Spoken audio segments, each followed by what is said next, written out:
Glória a Deus. Você está pronto para a palavra? Amém, irmãos?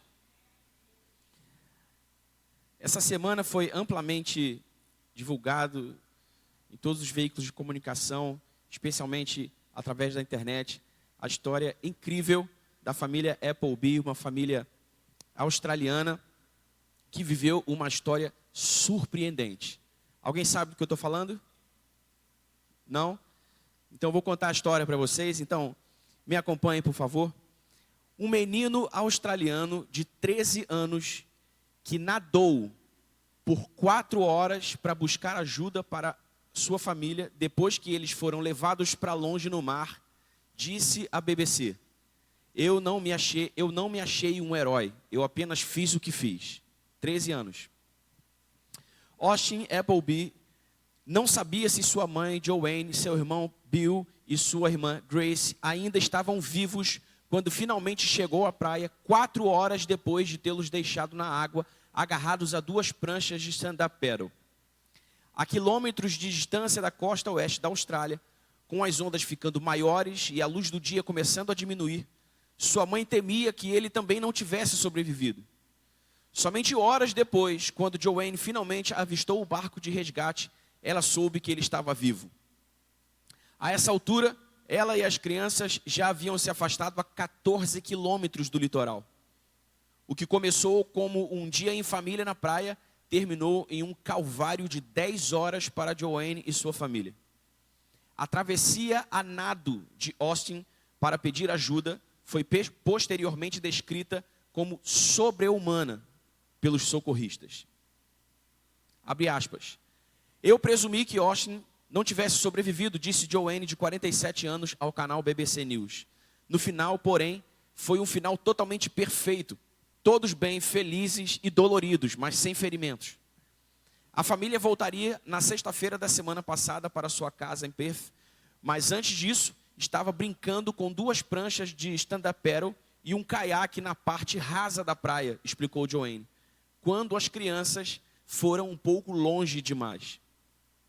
O vento aumentou e a situação piorou, lembrou ela. Perdemos os remos e fomos levados para mais longe. Tudo deu errado muito, muito rápido. Ao se verem à deriva, cada vez mais longe da praia de Quindaloop, na Austrália Ocidental, Joanne percebeu que precisava fazer algo. Mas não podia deixar Bill, de 12 anos, e Grace, de 8, sozinhos. Austin pegou o caiaque para voltar à praia em busca de ajuda, sem perceber que a embarcação já estava danificada, com água entrando nela. Ele, o caiaque, disse Austin, começou a virar e em seguida eu perdi um remo e soube que estava em perigo, lembrou ele. Comecei a remar com o braço. Em um dado momento, ele conseguiu fazer o caiaque funcionar antes que ele virasse pela última vez. Agarrado ao caiaque virado, Austin, que jura ter visto algo na água, percebeu que precisava fazer alguma coisa. A situação estava ficando perigosa demais e eu já estava na água há algumas horas. Ele havia perdido de vista a sua família, que também não conseguia mais vê-lo, e conforme Joanne e as crianças se afastavam cada vez mais para o mar, as ondas ficavam cada vez maiores, tornando mais difícil se manterem nas pranchas, e a visibilidade também piorava. Todos usavam coletes salva-vidas, mas não tinham comida nem água.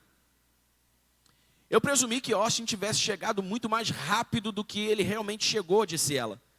Conforme o dia avançava, nenhum barco aparecia e ninguém vinha nos resgatar.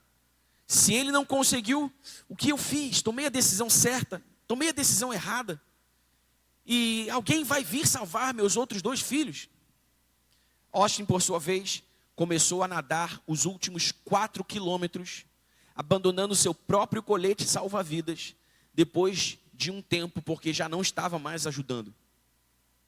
Durante as 2 horas seguintes, foram a oração, as músicas cristãs e os pensamentos felizes que mantiveram o garoto de 13 anos, muito assustado, firme.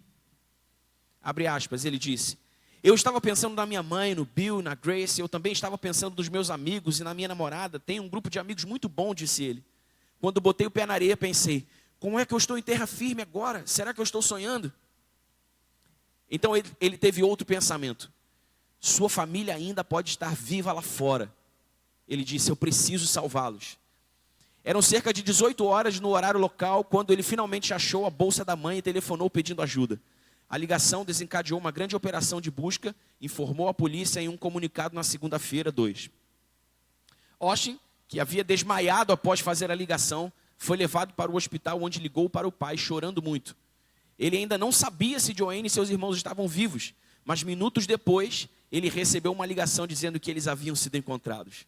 Todos, médicos e policiais, estavam pulando de alegria. Foi um momento que nunca vou esquecer, disse Austin. Em alto mar, Joanne tinha dificuldades para conseguir segurar seus filhos menores. Eles estavam com muito frio e já estava escuro. Ela temia que o pior tivesse acontecido com Austin. Não conseguíamos ver nada vindo para nos salvar, disse ela. Estávamos chegando ao ponto de estarmos completamente sozinhos. Joanne não conseguiu relaxar nem mesmo quando viu o barco se aproximando. As crianças haviam caído na água e ela tentava desesperadamente alcançá-las. Foi um verdadeiro pesadelo, disse ela. De volta à terra firme, eles foram atendidos no hospital por ferimentos leves. E o mesmo paramédico que socorreu Austin pôde finalmente confirmar que ele também havia sobrevivido. Austin até já voltou para a escola, embora de muletas, pois suas pernas estavam muito doloridas. Agora, menos de 5 dias depois, Austin ainda está tentando assimilar o que aconteceu.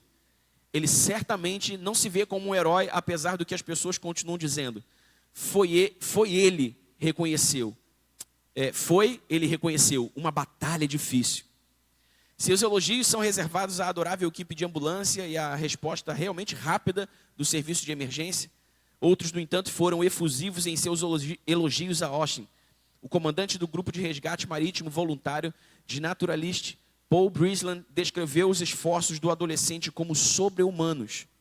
O policial James Bradley disse que suas ações não podem ser elogiadas o suficiente. Sua determinação e coragem acabaram salvando a vida de sua mãe e seus irmãos. Coloca na tela a foto da família Appleby. Olha o Austin aí, 13 anos. 13 anos. Os médicos disseram que os esforços de Austin são considerados sobre-humanos, porque os esforços dele equivaleram a 2 maratonas. Ao esforço para correr 2 maratonas. Pode tirar, obrigado. E essa comovente e surpreendente história de superação em fé nos ensina algumas valiosas lições espirituais que todos nós devemos aprender sobre, e aqui vai o tema da mensagem dessa noite: o que fazer se o barco virar? Pergunta para o teu irmão aí do teu lado: o que fazer se o barco virar?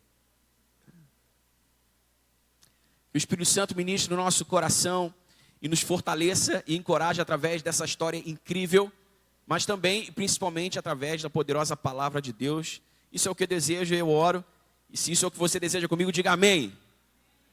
Vamos lá. Primeira lição espiritual que essa história incrível nos ensina está nas palavras da mãe do menino Austin, Joanne Appleby, que disse, abre aspas, as crianças foram um pouco longe demais. E essa afirmação nos ensina algo importante sobre distração. Diga comigo, distração.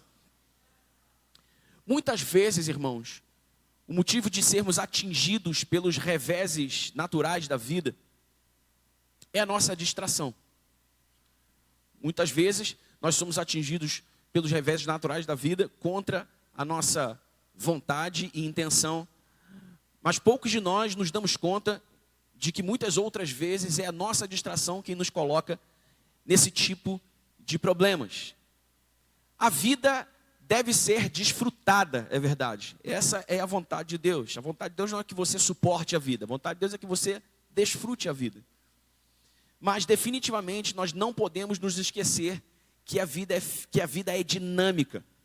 Que muitas vezes tudo o que está bem agora não estará bem para sempre. Que muitas vezes a vida nos surpreende com boas e más surpresas. E que exatamente por isso nós devemos estar atentos. Diga comigo, atentos. Atentos a tudo o que nos atravessa. A tudo o que nos acontece enquanto estamos vivendo. Nós também não podemos nos esquecer do que a Bíblia nos ensina na primeira epístola de Pedro, capítulo 5, versículo 8, diz a palavra de Deus: sejam sóbrios e vigilantes. O inimigo de vocês, o diabo, anda em derredor como leão que ruge procurando alguém para devorar. E adivinhe só, irmãos, os desatentos, ou, para usar as palavras do apóstolo Pedro, aqueles que não vigiam, sempre serão presa mais fácil. Você concorda comigo? Joanne disse: as crianças foram um pouco longe demais. E é interessante perceber que, geralmente, as crianças são mais vulneráveis à distração, por isso elas se metem mais em problemas do que os adultos. Exatamente porque elas são imaturas. E a arma mais poderosa contra a distração, irmãos, é a maturidade. Porque com a maturidade vem a habilidade de estar atento, de estar alerta.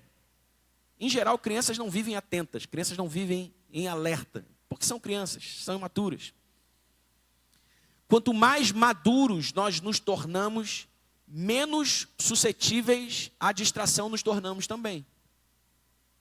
E, portanto, mais segura se torna a nossa jornada nessa vida. Enquanto eu preparava essa mensagem, eu me lembrei de uma das vezes em que nós fomos à praia, e todas as vezes que nós vamos à praia, a Manu não sai da água se não for agarrada para passar protetor solar e imediatamente voltar para a água de novo. E quem é que sofre, irmão? O papai, porque o papai precisa ficar na água com ela o tempo todo. E eu me lembro que num desses dias que a gente foi para a praia, ela não estava nem aí para a correnteza, não estava nem aí se as ondas que vinham sobre nós representavam algum perigo, não, nem aí. Ela simplesmente mergulhava, e mergulhava, e mergulhava, e mergulhava, e num desses mergulhos, ela passou, batida por mim, nem me viu, e eu, sem olhar para trás, agarrei no pé dela aqui. Agarrei no pé dela e puxei ela de volta para cá. Por quê? Porque ela é criança, ela não estava nem aí para onde ela estava indo. Mas eu sou o pai dela, eu sou um adulto, maduro, e eu sei exatamente os perigos que o mar representa. Então eu a segurei, eu a agarrei. E curiosamente, eu não me lembro agora se foi no mesmo dia ou foi na mesma semana, nós encontramos na praia um membro da nossa igreja. Ele não vem há muito tempo por causa da sua escala de serviço, o Léo Zuin, ele é guarda-vidas lá no posto 1 da Barra, no Quebra-Mar. E estava me contando a história de um salvamento que ele precisou fazer de uma criança da idade da Manu. E ele me disse assim: Daniel, não importa a condição do mar. Meu irmão, o mar pode estar uma piscina. Se a tua filha vai entrar contigo na água, agarra a mão dela e não solta. Falei: é mesmo, Léo? É porque tudo pode mudar num piscar de olhos. Um piscar de olhos pode se abrir uma vala e levar vocês dois para dentro do mar. Então, fica atento, agarra a mão dela. E eu me lembrei dessa história porque isso fala sobre atenção e distração. Então, essa primeira lição espiritual nos ensina que nós devemos nos proteger da distração, acelerando a nossa maturidade. Você quer viver alerta, você quer viver atento, amadureça. Aprenda com as experiências que a vida te dá e amadureça. Erre e corrija rápido os seus erros, para que rapidamente você acerte outra vez. Jesus também disse em Mateus capítulo 10, versículo 16: eu vos envio como ovelhas para o meio de lobos. Portanto, sejam prudentes como as serpentes e simples como as pombas. Essa prudência de que Jesus fala em Mateus capítulo 10, versículo 16, é exatamente essa atenção à atividade dos lobos à nossa volta, irmãos. Essa atenção à atividade do nosso inimigo, do nosso adversário, como disse Pedro, que anda ao derredor, bramando como leão, buscando uma oportunidade. Então, simplicidade e prudência são uma combinação explosiva contra as surpresas desagradáveis da vida. E também contra as armadilhas do diabo. Portanto, desfrute a praia, mas não se distraia da correnteza. Amém? Desfrute a praia, mas não se distraia da correnteza. A vida é dinâmica, irmãos, e nós precisamos... Veja, eu não quero dizer que você deve viver em estado de paranoia, sabe? Não, viva a sua vida com alegria, desfrute a vida, como eu disse, essa é a vontade de Deus. Mas esteja atento, esteja alerta ao que te atravessa, ao que te acontece. Porque certamente Deus está aí querendo lhe dizer algo, mas certamente Satanás também está aí tentando encontrar um espaço por onde atravessar sua vida e lhe causar problemas. Então, desfrute a praia, mas não se distraia da correnteza. Você entendeu isso? Diga amém. Segunda lição espiritual que essa história nos ensina está nas palavras da mãe do menino Austin. Ainda ela disse, abre aspas, o vento aumentou e a situação piorou, perdemos os remos e fomos levados para muito longe. Tudo deu errado muito, muito rápido, ela disse. E essa afirmação de Joanne Appleby nos ensina sobre os reveses da vida. Porque eu e você sabemos, e sabemos por experiência própria, que ninguém passa ileso aos reveses naturais dessa vida. Sim ou não, irmãos? Ninguém. Por mais tranquila que seja a vida de alguém, em algum momento, essa tranquilidade será sacudida, achacoalhada pelos reveses naturais da vida. Às vezes é o dinheiro que falta, às vezes é um diagnóstico inesperado, uma surpresa desagradável na família, ou qualquer coisa do tipo. Fato é que todos nós, cedo ou tarde, enfrentaremos reveses. E acredite, irmãos, reveses são absolutamente necessários para a nossa maturidade. Por mais estranho que pareça ouvir isso, isso é verdade. Reveses são absolutamente necessários para a nossa maturidade. Veja, certamente a família Appleby, por mais familiarizada com o mar que seja, nunca mais tratará o mar da mesma maneira. Você concorda comigo? Há outros veículos de comunicação, ela disse que as crianças sempre nadaram desde muito cedo. Eles sempre estiveram na praia. Mas certamente depois dessa experiência, por mais familiarizada que essa família esteja com a praia, ou seja com a praia, eles nunca mais tratarão a praia, tratarão o mar da mesma maneira. Isso porque os reveses nos ensinam lições impossíveis de serem aprendidas em outras circunstâncias. Você consegue se lembrar de algum revés que você passou nessa vida? E de alguma lição que você aprendeu com esse revés? Que você certamente não teria aprendido em uma circunstância diferente? Por 1 ou 2 minutos, pensando bem, você vai se lembrar de pelo menos um revés que te ensinou uma lição que você não aprenderia em uma circunstância pacífica. Há um ditado popular que diz que mar calmo não faz bom marinheiro, não é verdade? Você já ouviu essa expressão aí? Mar calmo não faz bom marinheiro. O que isso quer dizer? Isso quer dizer que as tempestades forjam habilidades de navegação que não podem ser desenvolvidas na bonança. É ou não é? Eu não me lembro com quem eu estava conversando esses dias. Acho que foi com a minha cunhada. A gente estava falando sobre direção, sobre aprender a dirigir, sobre dirigir bem, dirigir mal. E a gente, em algum momento, falou sobre esse fato que todos conhecem, né? A autoescola não te ensina a dirigir, a autoescola te ensina a fazer baliza. Dirigir mesmo, você aprende dirigindo. É ou não é? Você põe o carro na rua e vai.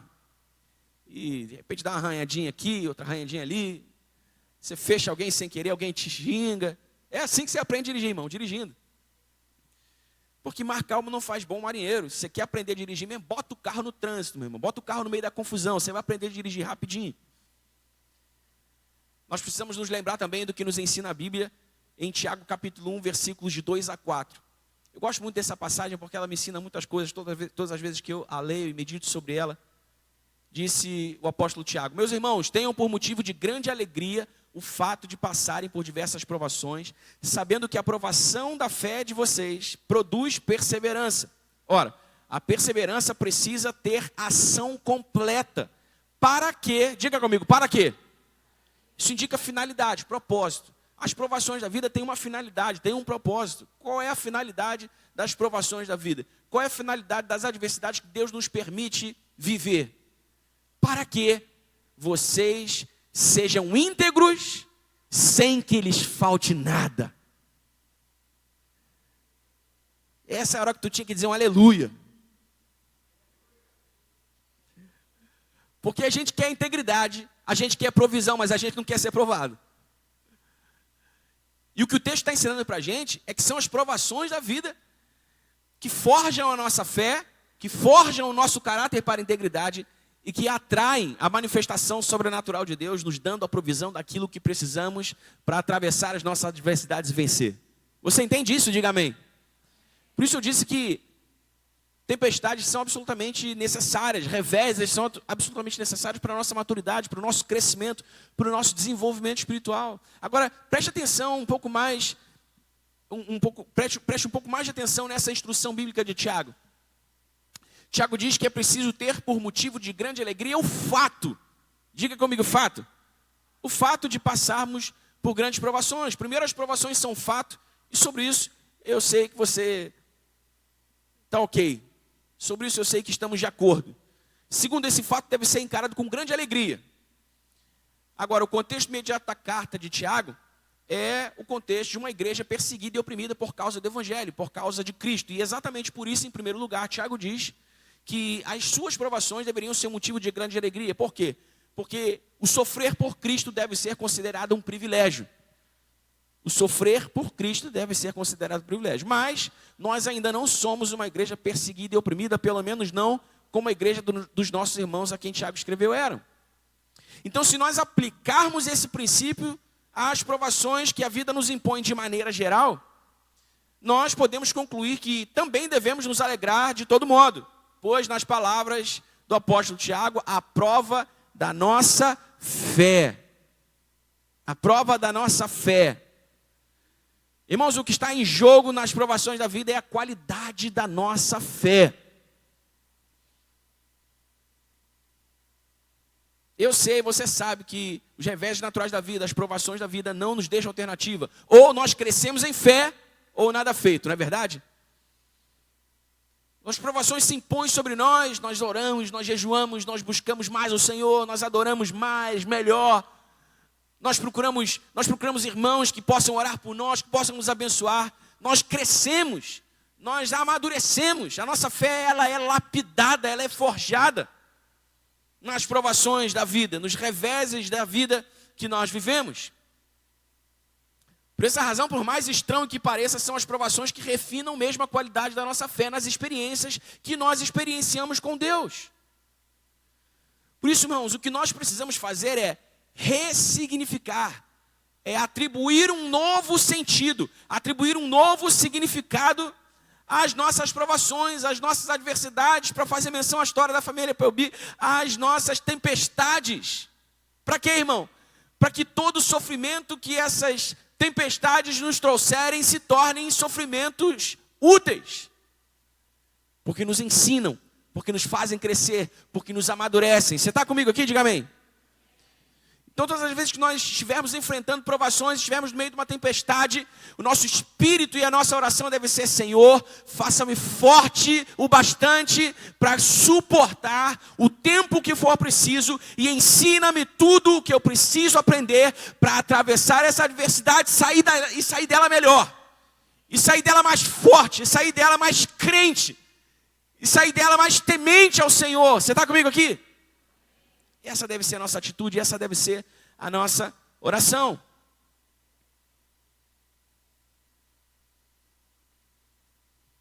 Terceira lição espiritual que essa história impressionante nos ensina.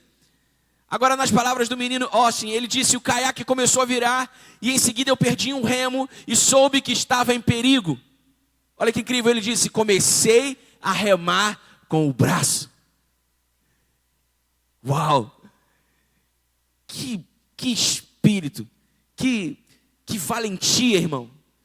E essa declaração do menino Austin nos ensina sobre resiliência. Diga comigo, resiliência.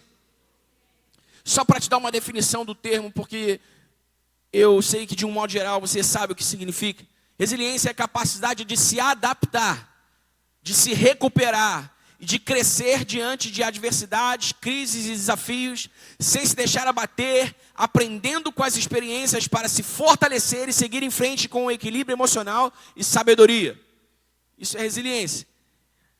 As provações te apertam daqui, você se adapta ali. Elas te apertam lá e você se adapta acolá. Você vai se adaptando, você vai se mantendo no equilíbrio. Isso não significa ser imune à dor, ser imune a todos os sentimentos e emoções que as provações e as adversidades invocam, mas a ter flexibilidade e força interior para lidar com situações difíceis e transformar obstáculos em superação. E a boa notícia, irmãos, é que todos nós, diga comigo todos, diga para o seu irmão, você também. Todos nós podemos desenvolver resiliência. Resiliência é uma virtude que pode ser conquistada e desenvolvida. Aliás, é fortemente recomendável que todos nós desenvolvamos resiliência. Essa virtude que nos faz, essa virtude que nos mantém firmes, que nos mantém de pé diante das temporadas difíceis dessa vida. Preste atenção. Para desenvolver resiliência, a primeira coisa que você precisa é cultivar uma mentalidade positiva. Cultivar uma mentalidade positiva. Você não precisa abrir a Bíblia, nem coloca na tela a produção, porque eu quero ganhar tempo. Filipenses capítulo 4, versículo 8 diz: finalmente, irmãos, tudo que é verdadeiro, tudo que é respeitável, tudo que é justo, tudo que é puro, tudo que é amável, tudo que é de boa fama, se há alguma virtude, se há algum louvor, seja isso que ocupe o vosso pensamento. Seja isso que ocupe o vosso pensamento. Preste atenção no que eu vou te dizer, irmão. Fé no Evangelho não é o mesmo que pensamento positivo, definitivamente. Mas a fé no Evangelho convida a pensar positivamente todo aquele que crê. Amém? Fé no Evangelho não é sinônimo de pensamento positivo, mas quem crê no Evangelho precisa aprender a pensar positivamente. É isso que o texto nos ensina. Nós podemos nos tornar mais resilientes se observarmos os nossos pensamentos em tempos de adversidade e dirigirmos os nossos pensamentos de acordo com o texto bíblico. Não é isso que Paulo disse? Seja isso que ocupe o vosso pensamento. Essa é a habilidade de ver o copo meio cheio, irmão. Você conhece esse ditado? Tem um copo cheio pela metade, você pode ver ele meio. Você tem um copo cheio pela metade, você pode ver ele meio cheio ou pode ver ele meio vazio. A resiliência fala sobre a habilidade de ver o copo meio cheio. Jesus disse certa vez que se os nossos olhos forem bons, todo o nosso corpo será cheio de luz. E esse todo o nosso corpo diz respeito a toda a nossa vida mesmo. Toda a nossa vida é iluminada pelo que os nossos olhos veem. Há um jeito, um modo de ver a vida que o Evangelho nos ensina, que faz que pela fé na graça, pela fé na bondade, pela fé no amor e nas virtudes de Jesus, sobretudo na sua aliança conosco, nós podemos nos alegrar em tempos difíceis, nós podemos viver em paz em tempos difíceis, nós podemos viver calmos e quietos em tempos difíceis. Porque vemos o copo meio cheio, porque o nosso corpo, todo o nosso corpo está cheio de luz. E por mais que isso pareça, assim, sabedoria popular barata, isso é verdade, irmãos. Eu sei que você sabe que isso é verdade. Nós podemos escolher ver o que há de bom naquilo que de ruim nos acontece. Nós podemos atribuir um novo e um melhor significado às nossas tempestades, às nossas provações, às nossas adversidades. E isso certamente nos fará mais capazes de permanecer firmes e de resistir. Então torne-se resiliente, assumindo uma mentalidade positiva. Amém, irmãos? Não seja pessimista. Não seja aquele crente mal-humorado, ranzinza. Aquele crente que está o tempo todo falando dos problemas. Aquele crente que está o tempo todo murmurando sobre os problemas.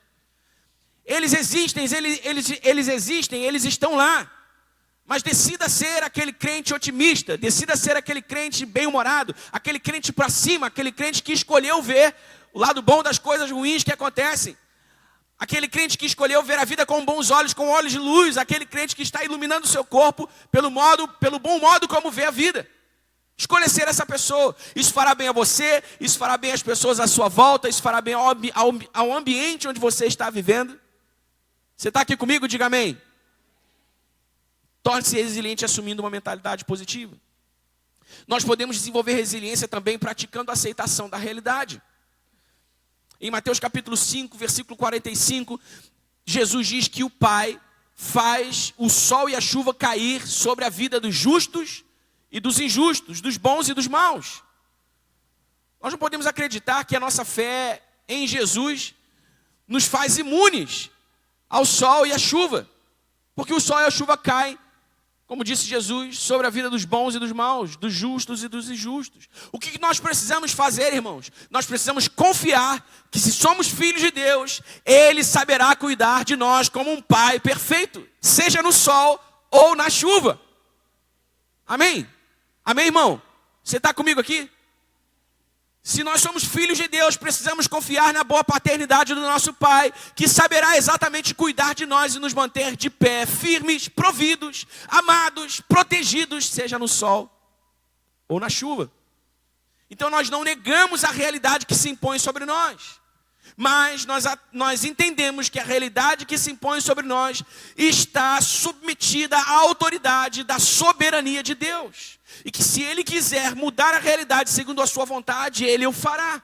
Mas que se Ele quiser não mudar a realidade também segundo a sua vontade, Ele o fará.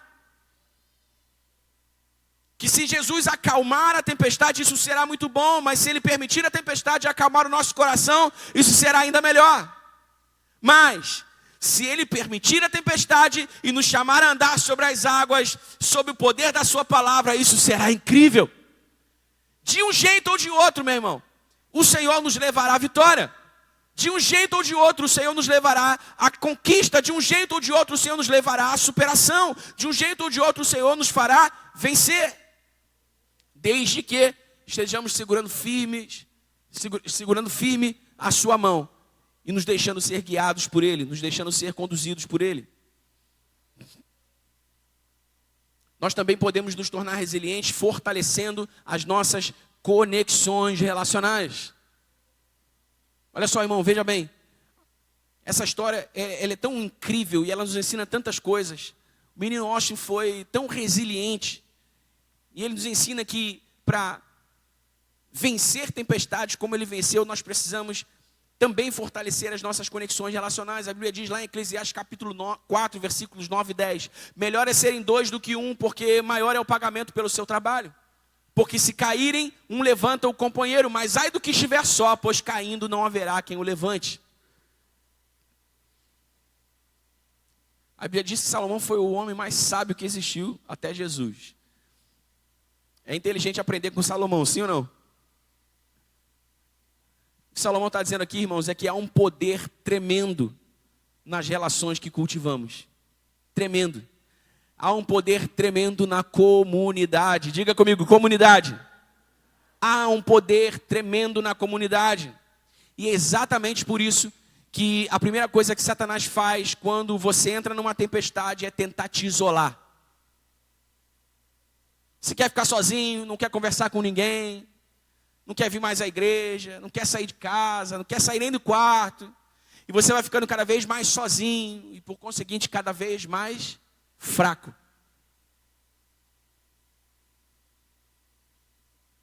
E nós não podemos nos esquecer que a força da igreja está em ser o corpo de Cristo. Não membros isolados, individualizados, mas um corpo. Um corpo. Se somos corpo, devemos acreditar que a única maneira de existir com saúde, segundo a vontade de Deus, é sendo juntos. Amém, irmão? Sendo juntos. Em tempos difíceis, você não pode acreditar que ficar sozinho é a melhor alternativa, porque não é. Você precisa de mim, eu preciso de você, nós precisamos uns dos outros. É melhor serem dois do que um. Que se um estiver fraco, o outro vai lá e levanta o que está fraco. Quantas vezes você já esteve enfraquecido pelas suas adversidades e foi encorajado por um homem de fé, por uma mulher de fé, que te chacoalhou, te levantou, te fez levantar a cabeça e disse para você: ei, ei, ei, ei, olhe para cima, cabeça erguida, o Senhor é contigo. A palavra de Deus é poderosa para agir sobre a tua vida. Ele tem a provisão que você precisa, Ele tem milagres para você. Calma, não se desespere. Quantos já foram encorajados por alguém dessa maneira? Isso não é poderoso demais, irmãos? Isso não é bom demais? Em tempos difíceis, as nossas conexões relacionais, as pessoas de quem nós nos cercamos, a nossa comunidade, fará diferença entre a nossa resiliência e o nosso fracasso. Você tem andado sozinho demais? Você está integrado com a tua comunidade? Você tem pessoas à tua volta que podem te levantar se você cair? Você tem pessoas à tua volta a quem você pode levantar se elas caírem? Isso fala sobre resiliência. Outra maneira de desenvolver resiliência é desenvolver também autoconhecimento. Lamentações de Jeremias 3,40 diz: examinemos bem os nossos caminhos e voltemos ao Senhor. Esse é um chamado profético a avaliarmos a nós mesmos, as nossas motivações, as nossas forças, as nossas fraquezas. Ao mesmo tempo, é uma instrução bíblica para o autoconhecimento. Um dos maiores poderes que podemos conquistar, irmãos, é o poder de saber exatamente quem somos. A Bíblia diz em Romanos capítulo 12, versículo 3, que nós devemos pensar, que nós não devemos, que nós devemos pensar de nós mesmos com equilíbrio, com moderação. Ninguém tem um conceito mais elevado de si mesmo, disse o apóstolo Paulo. Mas cada um pense com moderação, de acordo com a medida de fé que Deus repartiu a cada um. Nós somos o que somos, irmãos, nem mais, nem menos. Você não é melhor ou maior que o seu irmão. Você também não é menor ou pior que o seu irmão. Você é o que você é. E o Senhor te ama por isso. O Senhor te ama assim. Amém? Amém? Então nós precisamos entender quem somos, entender as nossas forças, entender as nossas fraquezas, entender até onde podemos ir sozinhos, entender quando precisamos de alguém, entender quando a nossa sabedoria nos basta ou quando nós precisamos da sabedoria de outras pessoas. Nós precisamos entender quem Deus está construindo do lado de dentro de nós mesmos e nos fazendo ser pela sua graça e o poder do seu Espírito que habita em nós. Por fim, para desenvolver resiliência, eu ainda não terminei com as lições, eu estou falando só sobre resiliência. Por fim, para desenvolver resiliência, você precisa manter o foco em soluções. Diga comigo, soluções. De novo, irmão, soluções. 1 Pedro capítulo 1, versículo 13 diz: portanto, estejam com a mente preparada, prontos para agir, mantenham-se alertas e ponham toda a esperança na graça que será dada a vocês quando Jesus Cristo for revelado. Pedro diz que devemos viver com a mente preparada, prontos para agir. Agora, irmãos, pense comigo. Não é curioso como nós muitas vezes ficamos marinando os nossos problemas na nossa mente por tempo demais. E por tempo de menos, nós pensamos em quais seriam as possíveis soluções para esses problemas? Já aconteceu com você? De repente você recebeu uma notícia ruim e você ficou pensando naquela notícia o dia inteiro.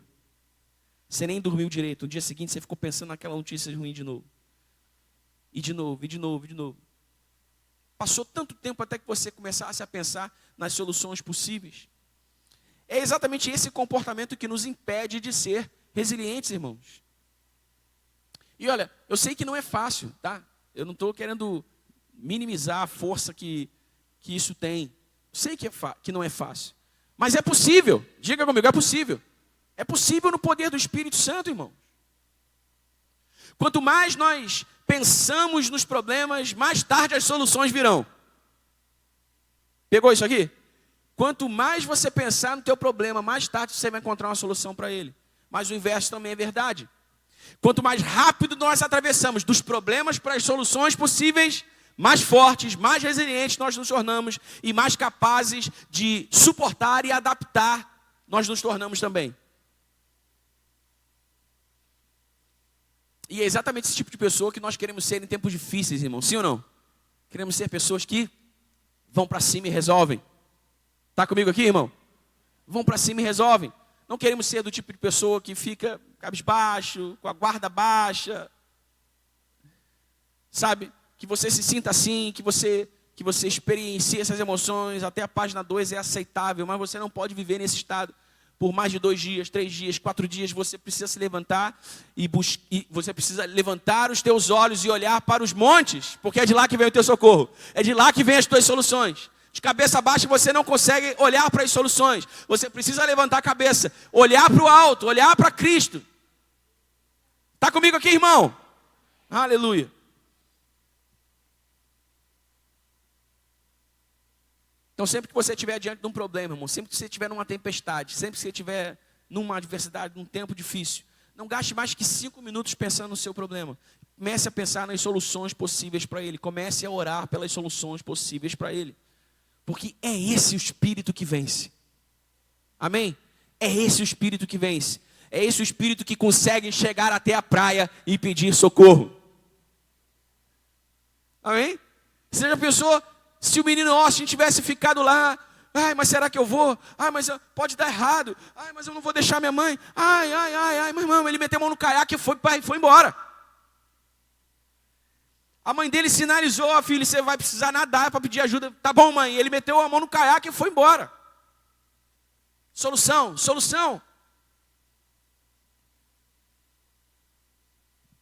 Aguenta comigo aí, estou quase acabando. 4ª lição, que essa história incrível nos ensina, está na declaração de Joanne Appleby. Ela disse, abre aspas, eu presumi que Austin tivesse chegado muito mais rápido do que ele realmente chegou, disse ela, conforme o dia avançava, nenhum barco aparecia, ninguém vinha nos resgatar. E se ele não conseguiu, o que eu fiz? Eu tomei a decisão errada? Será que alguém vai vir salvar meus outros 2 filhos? Isso fala sobre o quê? Isso ensina sobre o quê? Coragem para tomar decisões difíceis e confiança absoluta. Coragem para tomar decisões difíceis e confiança absoluta. Em tempos de adversidade, irmãos, nós precisamos ser corajosos para tomar decisões difíceis e manter a confiança absoluta de que Deus está conosco e está cuidando de nós. Amém? Você já esteve numa circunstância difícil, diante de uma decisão difícil, e você não sabia que decisão tomar, e você ficou lá, eu acho que é, mas não é. Coragem! Talvez essa seja a realidade de alguns de vocês hoje mesmo, aqui agora. Talvez você esteja diante de uma decisão difícil que você precisa tomar ao longo da semana ou dos próximos dias, e você está postergando, protelando essa decisão difícil porque te falta coragem, porque você ainda não está confiando absolutamente que Deus está cuidando de você e que Ele não o desamparará, Ele não o deixará só. Que é coragem maior do que a coragem de uma mãe que envia o filho mar adentro, 14 quilômetros da costa para buscar ajuda, um filho de 13 anos. Coragem, meu irmão. Coragem, minha irmã. Qual é a decisão difícil que você precisa tomar essa semana? Vá em frente. Faça o que você precisa fazer. Deus é contigo. Deus é contigo. Você está comigo aqui, irmão? Tem um crente aqui, diga aleluia. Deus é contigo. Você se lembra do que disse Davi? Isso está registrado lá no Salmo 23. Ainda que eu ande pelo vale da sombra da morte. Completa, Rafa. Não temerei mal algum. Por quê? Porque tu estás comigo. A tua vara e o teu cajado me consolam. Aleluia. Apesar de saber que ele estava prestes a entrar no vale da sombra da morte, Davi precisou tomar a decisão corajosa de entrar no vale e continuar andando. Ai, não, eu não vou, é muito perigoso. Ai, eu não sei, eu não vou. Davi teve de tomar a decisão corajosa de entrar no vale e continuar andando. Só que Davi não fez isso baseado na sua autoconfiança, baseado nas suas capacidades, na sua força, na sua habilidade para a guerra. Davi fez isso na confiança absoluta que ele tinha no Senhor. Por isso ele disse, eu irei, porque tu estás comigo. Tu estás comigo. Que declaração poderosa, irmão. Muitas vezes nos falta essa consciência. Muitas vezes nos falta essa coragem para ir em frente, para fazer acontecer. Ele está contigo, meu irmão. Você acredita que o Senhor, Ele é fiel às palavras que Ele diz? Sim ou não? Ele disse, eu estarei convosco todos os dias até a consumação dos séculos. Todos os dias. Ele está aqui agora conosco. Ele estará conosco amanhã, no trabalho, no metrô, na oficina, Emerson. Ele estará no transporte público, na faculdade, na escola. Ele estará lá com você. Não tema mal algum. Não tema mal algum. Mesmo diante do vale da sombra da morte, toma a decisão de botar o teu pé para dentro desse vale. Porque se tu não botar o teu pé para dentro desse vale, você nunca atravessa ele, irmão. E é muito pior você ficar morrendo de medo na beira do vale do que meter o pé para dentro do vale, confiando no Senhor e atravessar ele logo de uma vez. É ou não é? É ou não é verdade, irmão? Coragem e confiança absolutas no Senhor sempre vêm acompanhadas da presença manifesta de Jesus. Por isso Davi disse: eu sei que o teu cajado e a tua vara me consolam. Sempre que a gente toma uma decisão corajosa e mete o pé para dentro do vale, irmão, e faz o que a gente tem de fazer, a gente pode estar certo de que o Senhor vai manifestar a sua presença nos dando cajado, direção, e também nos dando o consolo que precisamos para superar todas as nossas adversidades, quaisquer que sejam.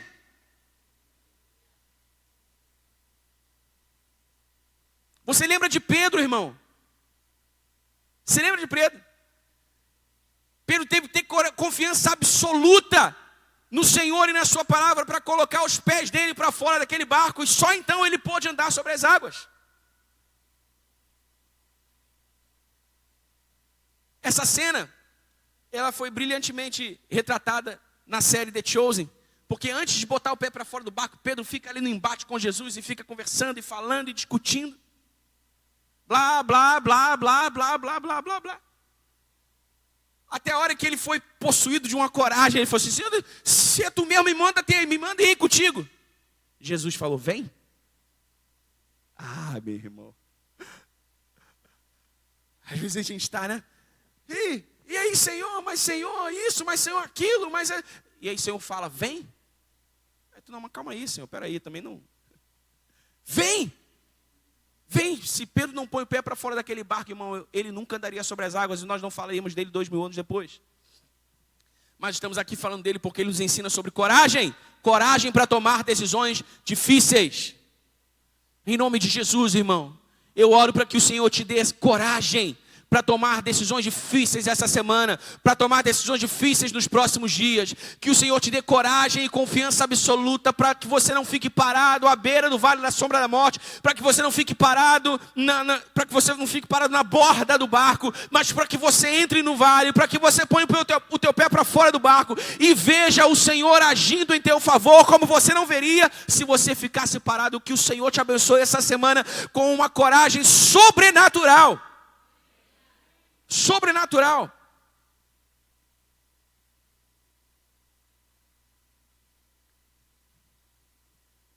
Quinta e última lição que essa história nos ensina.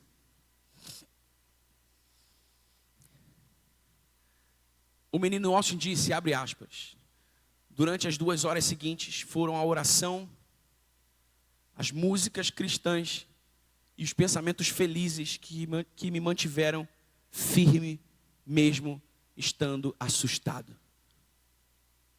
Eu estava pensando na minha mãe, no Bill, na Grace. Eu também estava pensando nos meus amigos, na minha namorada. Eu tenho um grupo de amigos muito bom, disse ele. Quando botei o pé para fora da praia, pensei...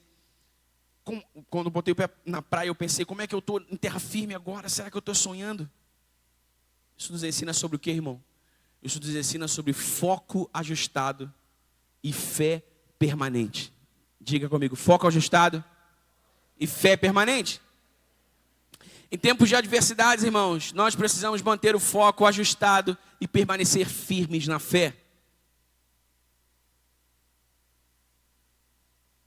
Quem é você quando os ventos contrários sopram sobre o barco da tua vida?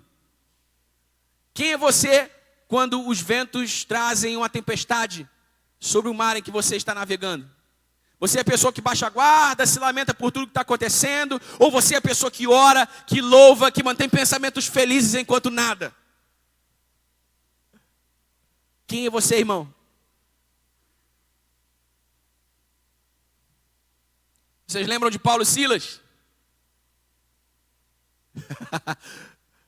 Paulo e Silas, irmãos, estavam naquela prisão fétida, escura, presos, ameaçados de morte. Essa era a tempestade que eles estavam vivendo naquele momento. E a decisão que eles tomaram, a pessoa que eles decidiram ser dentro daquela tempestade, foi a mesma decisão e a mesma pessoa que o menino Austin tomou e decidiu ser. Orar, adorar, pensar o bem pelo tempo que durasse a adversidade.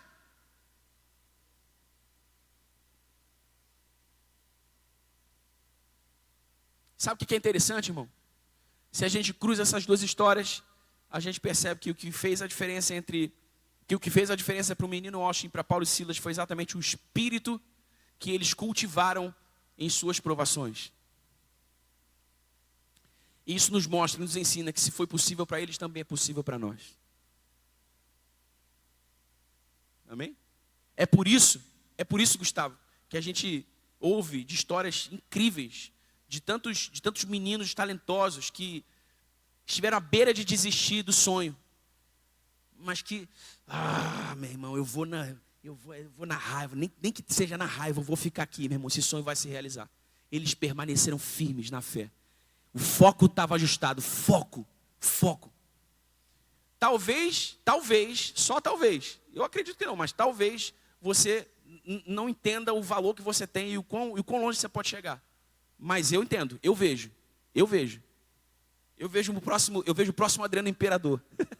E você? Amém?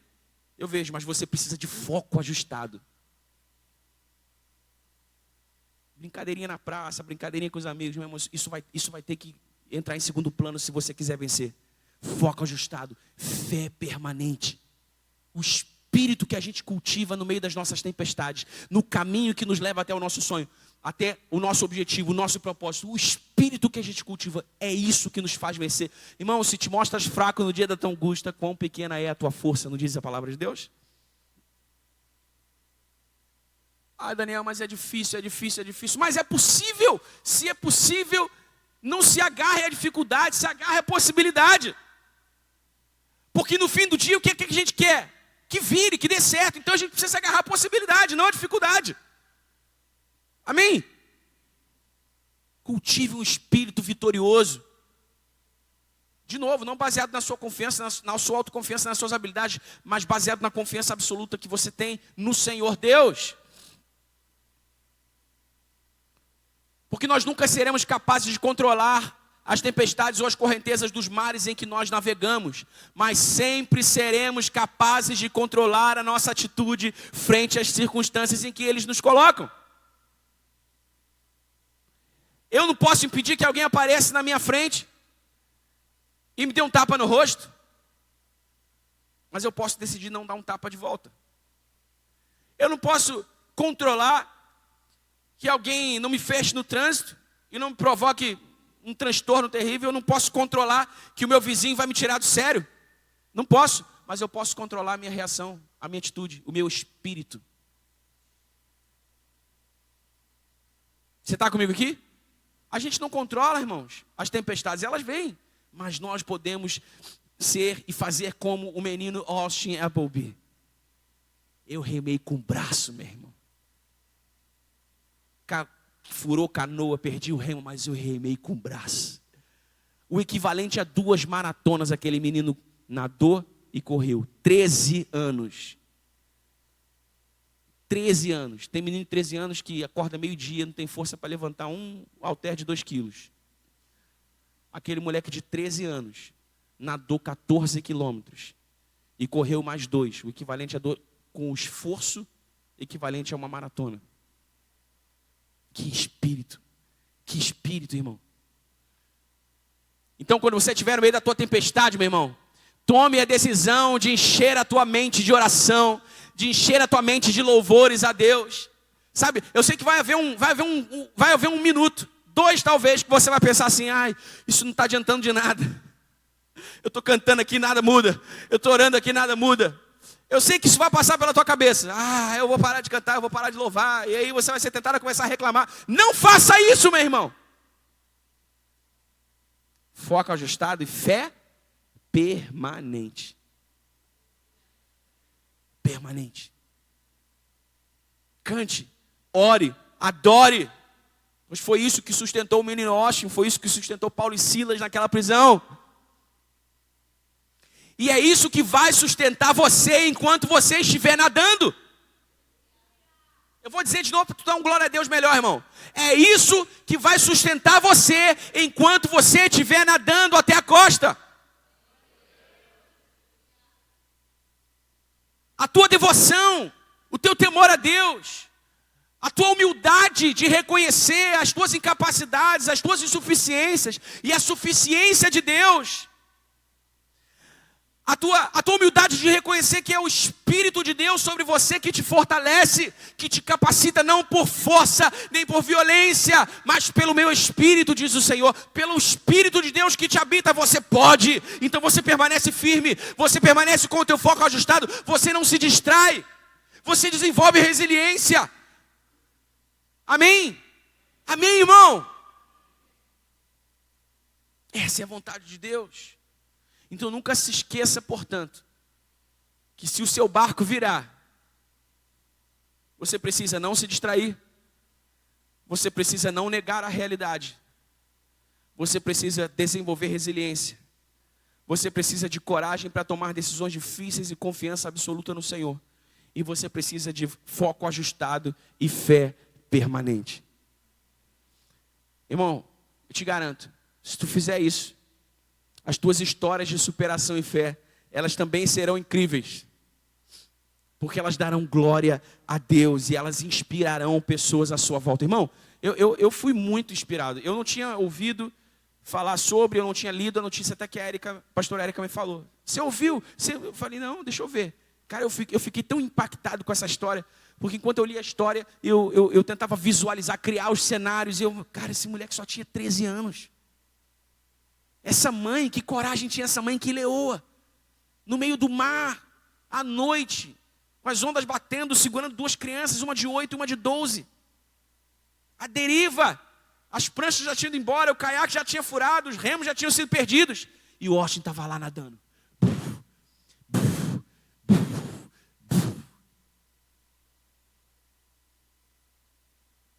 Nós muitas vezes, por muito menos, perdemos o jogo.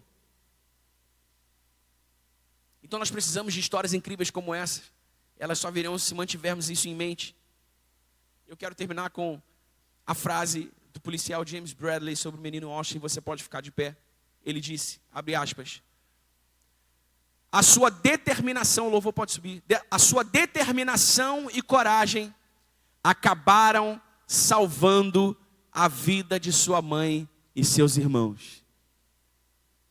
A sua determinação e coragem acabaram salvando a vida de sua mãe e seus irmãos. Agora eu digo para você, meu irmão, presta atenção em mim. Está comigo aqui? Eu digo para você, meu irmão, a tua coragem e determinação são as virtudes que salvarão você e as virtudes que Deus usará para que outras pessoas sejam salvas através de você. Amém? Estenda a tua mão para receber isso, irmão, por favor. Deixa eu dizer de novo. A sua coragem e determinação são as virtudes que salvarão você e as virtudes que Deus usará para que outras pessoas sejam salvas através de você. Se você crê nisso, diga amém.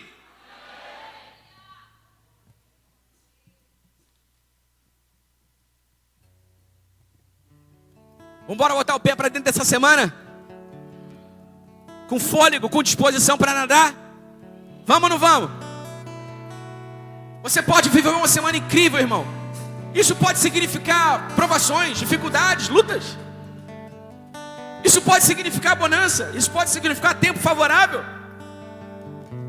A nossa alegria e a nossa certeza não está no tempo bom, no tempo ruim, na bonança, no mar agitado. A nossa segurança, a nossa certeza está aqui. Seja no tempo bom, seja no tempo ruim, no mar calmo, no mar agitado, Deus estará conosco.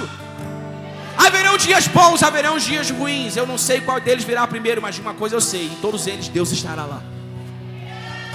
Deus estará lá. Você precisa entrar essa semana com essa certeza, com essa confiança. Ele estará lá com você. Ele estará lá com você. Se você fechar os seus olhos, irmãos, eu não tenho dúvida, enquanto o Austin nadava e ele punha sua cabeça para dentro da água, ele visualizava a graça de Deus, a proteção de Deus, os anjos de Deus. Faça isso.